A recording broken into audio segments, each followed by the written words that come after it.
प्रभु यीशु मसीह के मधुर और मीठे नाम में आज दिनांक 25 जुलाई दिन मंगलवार को हम आप सब श्रोताओं का हार्दिक स्वागत करते हैं। आज के दिन के लिए जो वचन है लिया गया है इफिसियों की पत्री उसका 6वां अध्याय 17 पद। वचन कहता है, और उद्धार का टोप और आत्मा की तलवार जो परमेश्वर का वचन है ले लो। प्रियो, धर्म ग्रंथ हमें सांसारिक तलवार उठाने की अनुमति नहीं देता।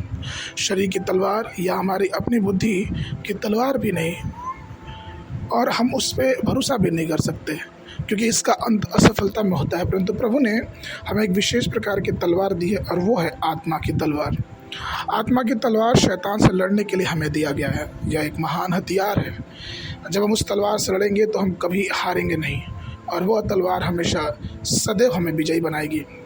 ऐसा इसलिए था क्योंकि प्रभु यीशु के पास यह तलवार थी, और जब शैतान उसकी परीक्षा लेने आया तो वह तुरंत इसे इस्तेमाल किया, अर्थात आत्मा के द्वारा वचन की तलवार। आत्मा की तलवार जो परमेश्वर का वचन है वही सबसे महान है।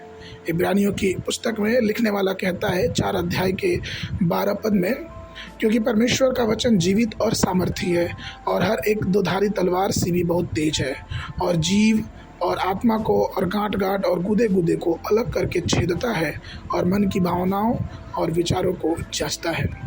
प्रियों, आत्मा की तलवार की कई विशेष विशेषताएं हैं जिसमें हमें ध्यान देना है। यह ताकतवर है, यह तीखा है, यह वेदता है, और यह 2 धारी तलवार है। यह परमेश्वर की तरफ से दिया हुआ उसके लोगों को वरदान है। ऐसे बहुत से लोग हैं जो बाइबल के आयतों को पढ़ते तो हैं, लेकिन उनके वचनों के रहस्य को वो समझ नहीं पाते। वो ये समझ नहीं पाते कि परमेश्वर ने अपने विश्वास करने वालों को अधिकार से भरा हुआ है। वो ये नहीं समझ पाते हैं कि किस प्रकार से परमेश्वर ने उन्हें एक अधिकार दिया है, जिस अधिकार से वो संसार की सब ताकतों पे विजय प्राप्त कर सकते हैं। मुझे याद है कि मेरे बचपन के दिनों में मेरे माता पिता ने मुझे वचन सिखाया, और मुझे वचन सिखा के उन्होंने बताया कि किस प्रकार से हम परमेश्वर की बातों पे, परमेश्वर के वचनों को अपने हृदय से रख के और हर एक आत्मिक युद्ध को हम जीत सकते हैं। यही हमारी आत्मिक सेवा है।